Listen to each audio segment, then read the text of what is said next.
The millionaire invited the black cleaning lady as a joke. She arrived like a diva, and everyone was in absolute shock when they found out who she really was.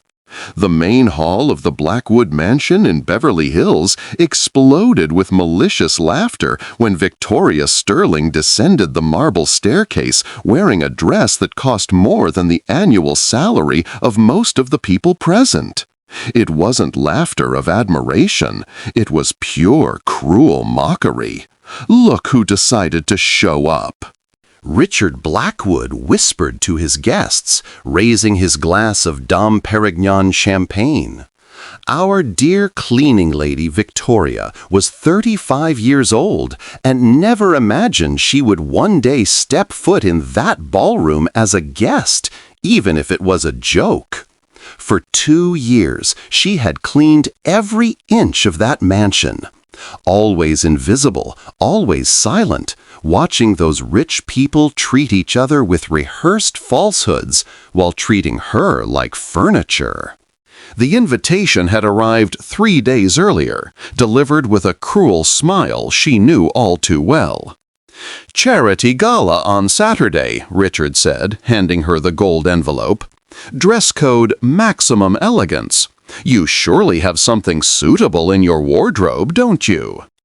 The laughter of his friends echoed through the hallway. It was an obvious trap, an attempt to humiliate her publicly, to put her in her place in front of California high society. Richard had even invited social reporters to document what he called an educational moment. "Let's make a bet," Richard said to his wife Helena, as Victoria vacuumed the day before. $100,000. She doesn't have the nerve to show up.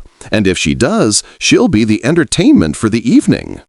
Helena laughed maliciously. "You're terrible, Richard. The poor thing will probably show up in something borrowed and feel so out of place that she'll leave within 15 minutes. But Richard Blackwood didn't know two fundamental things about Victoria Temps. First, she had grown up in halls like that long before she had to clean them to survive. Second, some storms don't destroy. They just teach you how to dance in the rain. As she walked through the hall under the mocking glances, Victoria kept her posture straight and her gaze serene, like someone carrying secrets that could turn that world upside down. His steps were sure, calculated, as if each movement were part of a long rehearsed choreography. "My God, she really came," whispered Patricia Weston, wife of a senator, to her friend. "And look how she's dressed. Where did she get that dress?" "She probably rented it and will pay for it in 10 installments," replied Vivian Chambers, daughter of an oil magnate, trying to disguise her own insecurity with cruelty. How pathetic. What none of those people knew was that Victoria hadn't bought, borrowed, or rented that dress. She had simply gone back into her own past to retrieve it. A past that Richard would have done anything to erase if he had known it existed. Richard approached her, his chest puffed out with arrogance, surrounded by his billionaire friends. His confidence was sky high. After all, he had orchestrated this as a public display of power and social control. "Victoria, what a pleasant surprise." "I never doubted you'd come. After all, when a person like you receives an invitation to an event like this." "A person like me," Victoria repeated, her calm voice cutting through the air like sharp silk. "Go on, Richard. Finish your sentence." For a microscopic moment, something in her tone made Richard hesitate. There was a firmness there that didn't match the submissive woman he knew from the halls of the mansion. But arrogance quickly took over again. "Well, you know, someone who doesn't normally frequent this kind of environment, you must be feeling quite intimidated by all this elegance." Victoria smiled. Not a submissive or nervous smile, but something dangerously serene that made some nearby guests stop laughing instinctively. "Intimidated," she repeated softly, her eyes meeting his with an intensity that made Richard take a step back without realizing it. "No, Richard. I'm feeling exactly where I've always belonged." The silence that followed lasted only a few seconds, but it was enough for the atmosphere of the party to change completely. There was something about the way Victoria spoke, the way she moved, the way she occupied the space that defied all expectations those people had about who she should be. Richard cleared his throat, trying to regain control of the situation. "Well, I hope you enjoy the evening. I'm sure it will be educational for you." "Oh, I'm sure it will be educational for all of us," Victoria replied, her gaze slowly sweeping over the group of guests as if cataloging each face for future use.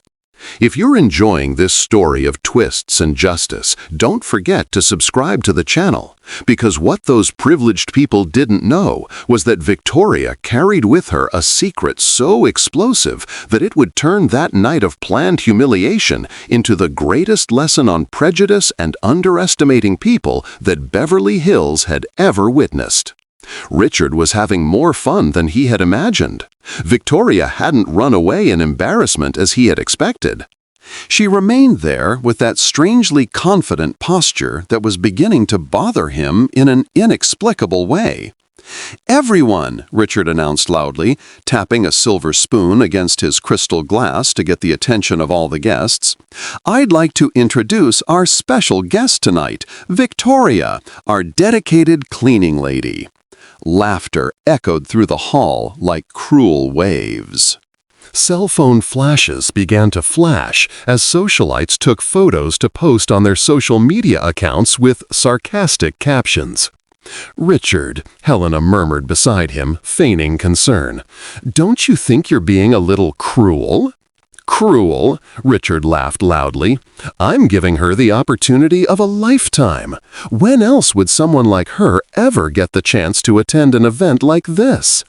Victoria stood motionless in the center of the room, all eyes fixed on her. But instead of the embarrassment they expected to see, there was something disconcerting about her expression, a serenity that seemed to come from someone who had weathered far worse storms. Patricia Weston approached with her group of friends, all wearing poisonous smiles. "Victoria, dear, tell me, how long did it take you to choose that dress? It must have been so challenging to find something suitable." "Actually," Victoria replied with a calmness that made Patricia hesitate, "this dress has a very special history. It belonged to my mother, her mother." Vivian Chambers laughed nasally. "And where did her mother get a dress like that? At some fancy thrift store?" Victoria smiled, but there was something dangerous in that smile. "My mother wore this dress the last time she was in a ballroom like this. That was 20 years ago, when she was still Victoria Temps Blackwood." The silence that followed was deafening. Some people stopped talking, realizing that something important was being said. Richard, who had been laughing with his close friends, turned slowly. "What did you say?" "Thames Blackwood." Victoria repeated, her voice cutting through the air like a sharp blade. "It's funny how some people choose to conveniently forget their own family history." Richard's face began to pale. Helena instinctively grabbed her husband's arm, sensing that something was terribly wrong. "You're delirious," Richard said. But his voice came out less firm than he intended. "I don't know what game you're playing, but this isn't a game, Richard." Victoria took a step toward him, and several guests instinctively backed away. "It's history, our history, the history you tried to erase when you decided it was more convenient to pretend that certain people in our family never existed." The cell phone cameras continued to record, but now for a completely different reason. Whispers began to spread through the room like wildfire. Helena pulled Richard by the arm. "What is she talking about?" "She's lying," Richard replied, but his hands were shaking slightly. "She's a deranged employee trying to get attention." Victoria reached into her small purse and pulled out an object that made several guests gasp. It was a ring, not just any ring, but the traditional Blackwood family engagement ring, engraved with a family crest and featuring the distinctive blue sapphire that had been passed down for generations. This ring, Victoria said, holding it up for all to see, was given to my mother by her father, Henry Blackwood. My grandfather, the man you told your children, died without an heir. Richard was now visibly shaken. Where did you get this? How dare you steal? Steal? Victoria laughed, but there was no humor in the sound. Richard, you can't steal something that is rightfully yours by birthright. Patricia Weston, who had been watching open-mouthed, whispered to her friend, "My God, do you think she's telling the truth?" "Impossible," Vivian murmured, but her voice no longer sounded so confident. "Richard would have told us if he had a cousin." Victoria heard the whisper and turned to them. "Cousin? No, dear, I'm not Richard's cousin." She paused dramatically, looking directly at Richard. "I'm his half-sister." The room exploded in murmurs and muffled exclamations.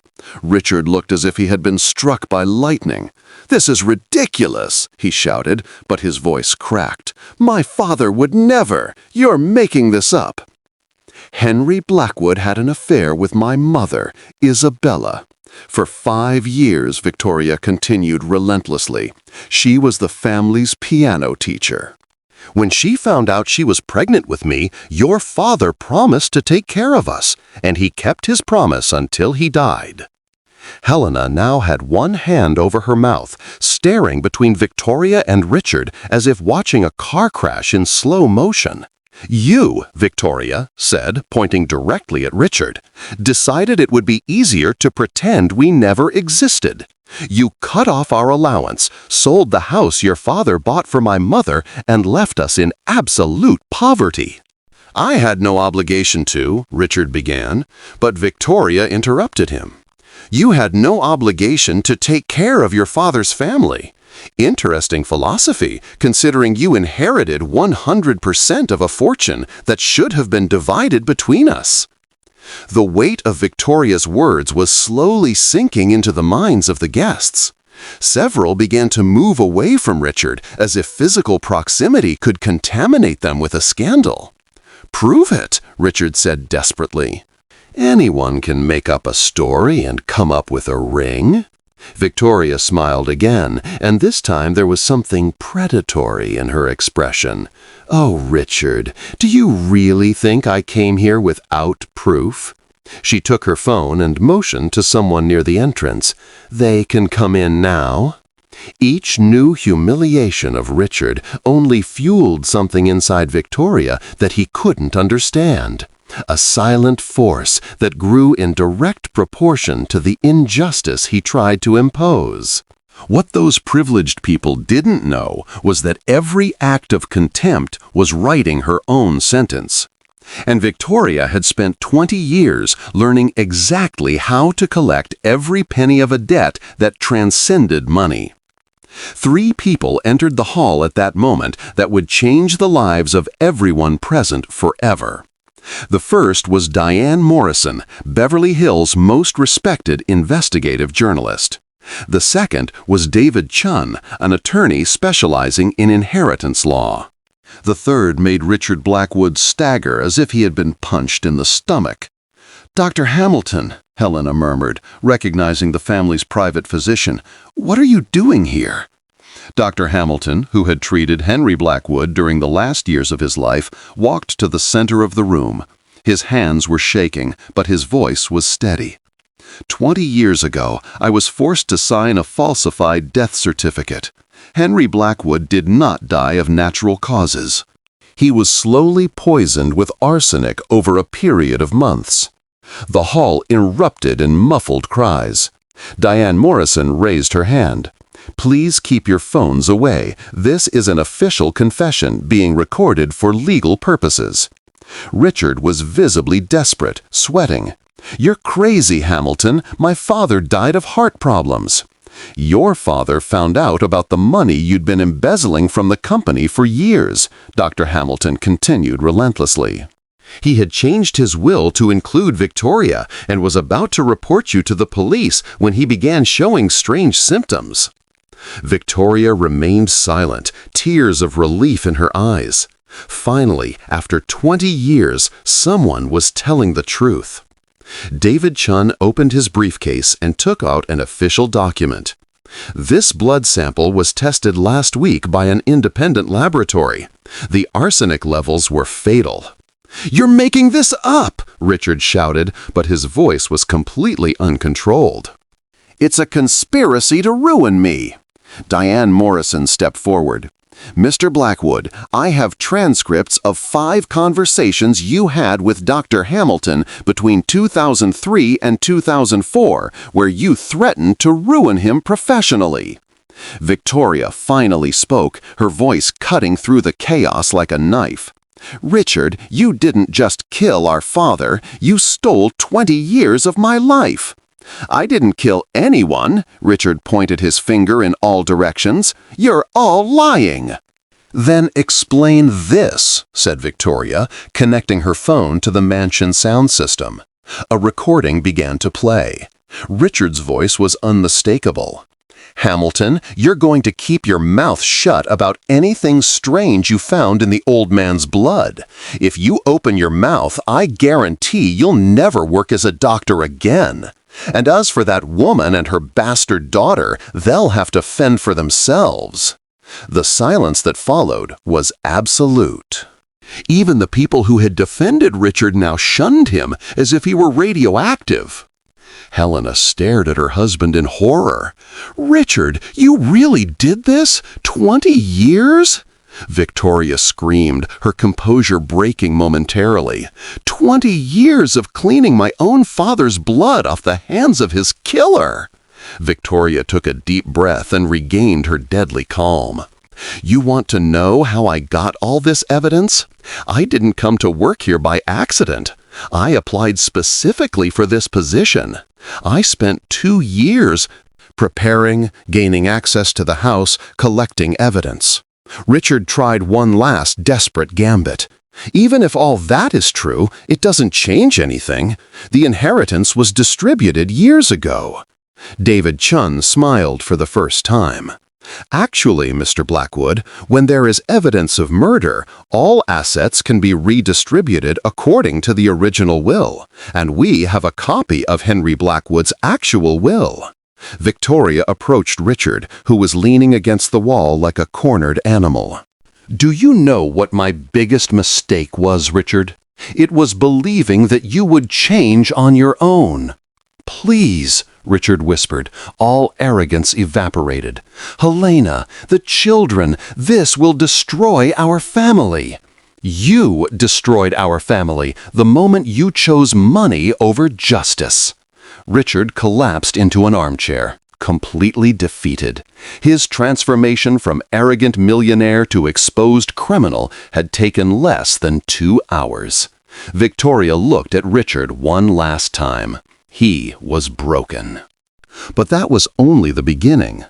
What Richard didn't realize, and would discover in the worst possible way in the next few hours, was that Victoria had spent years gathering evidence not only about her father's death, but about all the financial crimes, blackmail, and corruption he had committed over the decades, weaving a web of justice so meticulous that his downfall would be spectacularly complete. The next 2 hours turned the most exclusive gala in Beverly Hills into the biggest scandal California high society had ever witnessed live. Richard was now sitting on the floor of the ballroom, his back against the wall, watching his entire life unravel in real time. Diane Morrison had connected her laptop to the mansion's projection system, and documents, photos, and recordings appeared on the giant screen for all the guests to see. "This is a bank transfer of $200,000 from Richard Blackwood's personal account to Dr. Hamilton, dated 3 days after Henry Blackwood's death," Diane narrated as the image appeared on the screen. The memo on the transfer reads, "Silence is golden." Helena was now on the other side of the room, as far away from her husband as possible, crying silently as she processed 20 years of lies. And this, Diane continued, is a recording of Richard talking to his accountant about how to hide the company's embezzlement. Richard's voice echoed through the room. "I need you to make the numbers dance. If anyone finds out I've taken out $20 million over the last 5 years, I'm ruined. Blame it on market fluctuations, expansion costs, whatever." Patricia Weston whispered to her friend, "My God, he stole from his own company." Victoria remained in the center of the room, calm as the eye of a hurricane, watching each revelation systematically destroy the life of the man who had murdered her father. David Chun approached with a new folder. "Mr. Blackwood, in addition to the criminal charges, I must inform you that Miss Thames is filing a $50 million civil suit against you for wrongful death and misappropriation of inheritance." "$50 million?" Richard looked up with glazed eyes. "I don't have $50 million." "No," Victoria said softly. "But your company is worth $120 million, and half of her has always been mine by right." Diane Morrison continued the devastating presentation. "We also have evidence that Richard blackmailed at least 5 local politicians, bribed 3 judges, and diverted charity funds to personal accounts." Each new revelation drew gasps of horror from the guests. People who had arrived as Richard's friends now moved away as if he were radioactive. "Victoria," Richard said in a broken voice, "please, you got what you wanted. Stop this." Victoria stepped forward and knelt in front of him, looking directly into his eyes. "Richard, you killed our father. You stole my family, my inheritance, my dignity. You made me clean his blood off your hands for 2 years. I can make it up to you," he whispered desperately. "There is no making up for 20 years of injustice," Victoria replied with haunting calm. "But there are consequences." Helena's phone rang. It was one of their children calling from college. "Mom, is everything okay? Are they saying on the internet that Dad is a murderer?" Helena looked at Richard with utter disgust. "His own children are finding out what kind of monster you are on social media." Richard tried to stand, but his legs gave way. "Helena, please, the children." "No," Helena screamed, silencing the entire room. "You don't mention our children. You've shamed them forever." Dr. Hamilton approached Victoria. "Miss Temps, I must inform you that I have already contacted the police. Richard will be arrested later today for murder." Victoria asked, "Murder? Fraud? Blackmail? Tax evasion?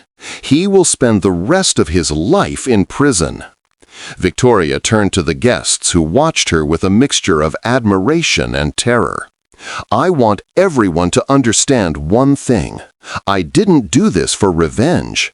I did this for justice, for all the people who have been trampled on by men like Richard Blackwood." Patricia Weston approached hesitantly. "Victoria, we're so sorry. We didn't know." "You knew I was treated like a subhuman," Victoria replied firmly. "You laughed. You participated. The only difference is that now you know I have more money than you." The sound of sirens began to echo from outside. The police had arrived. Richard looked at Victoria one last time. "You've destroyed my life." "No," Victoria said, standing up with all her dignity. "You destroyed your own life the moment you chose evil." "I just made sure the truth came out." As the police officers entered to arrest Richard, Victoria walked out onto the balcony. Outside, dozens of reporters were waiting. TV cameras, photographers, journalists. The story had already spread. Helena approached her on the balcony. "Victoria, I really didn't know anything." "I know," Victoria said gently. "You were also a victim of his." What's going to happen now? Victoria looked out at the city sparkling below. Now, Helena, justice will finally be served, and maybe Beverly Hills will learn that class has nothing to do with a bank account. As Richard was led away in handcuffs by the police, passing through the same hall where he had tried to humiliate her hours earlier, Victoria felt something she hadn't felt in 20 years: peace. What Richard would discover in the next few hours in jail was that Victoria had planned every detail, not only of his downfall, but also of the complete rebuilding of her own life, and that the Blackwood Empire now had a new heir who would make sure to use that power to protect exactly the kind of people he used to trample on. 6 months later, Victoria Temps Blackwood sat in Richard's former office, now completely renovated. The walls that once displayed trophies of arrogance now displayed certificates from social projects and photos of employees promoted from entry-level positions to executive positions. Richard had been sentenced to 25 years in prison without the possibility of parole. The charges included murder, corporate fraud, blackmail, and tax evasion. His personal fortune was completely confiscated to cover compensation to the victims. Victoria was just one of many people he had harmed over the years. "Miss Temps Blackwood," said Amanda, her new executive assistant, who had previously worked as a cleaner in the building. "Forbes magazine is here for the interview about the company's transformation." Victoria smiled. In 6 months, she had increased the company's profits by 40%, simply by treating employees like human beings. Fair wages, promotions based on actual merit, and a respectful work environment had created a level of productivity that Richard had never achieved with his toxic leadership. Helena had divorced immediately and moved out of state with her children. Before she left, she sought out Victoria to apologize in person. "You could have destroyed us completely, but you chose to protect my children. I will never forget your generosity." "Children don't pay for their parents' sins," Victoria had replied. "They deserve the chance to be better people than he was." Dr. Hamilton now worked as a medical consultant for the company, offering free care to all employees.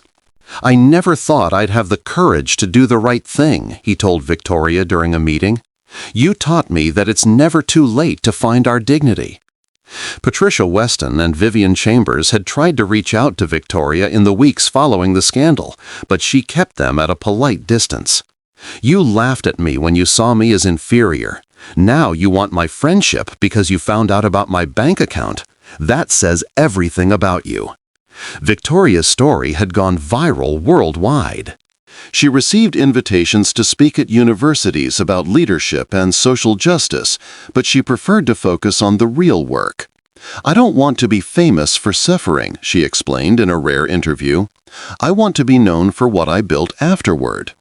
The company now sponsored scholarships for employees' children, a microcredit program for entrepreneurs in underserved communities, and had created the largest domestic violence support fund in California.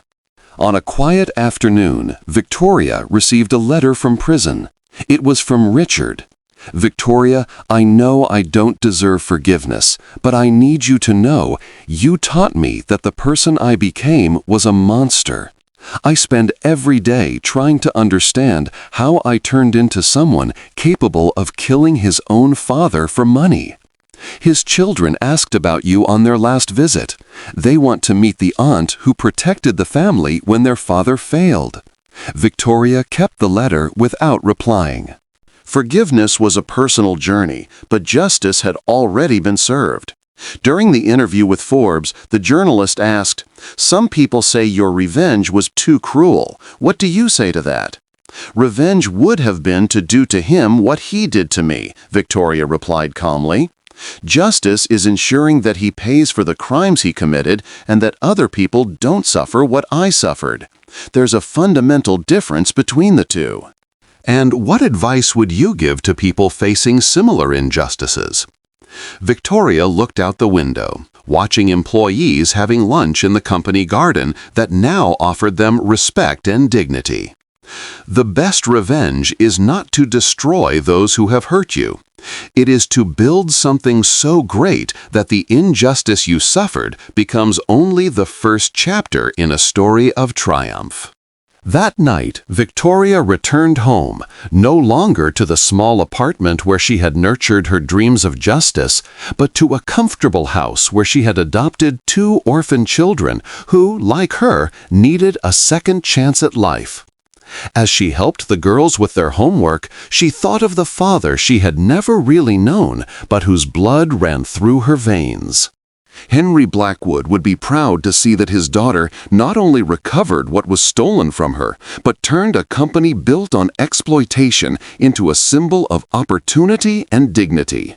Victoria's real victory wasn't dethroning Richard. It was proving that when you build power based on justice rather than fear, that power multiplies and benefits everyone around you. Richard tried to humiliate a cleaning lady and ended up discovering that he had underestimated an ace. More importantly, he discovered that dignity cannot be bought, inherited, or stolen. It is earned through the choices we make when no one is looking. If this story of justice touched your heart, subscribe to the channel for more stories that prove that good always wins when you have the right strategy, and that sometimes the most dangerous person in the room is the one everyone has chosen to ignore.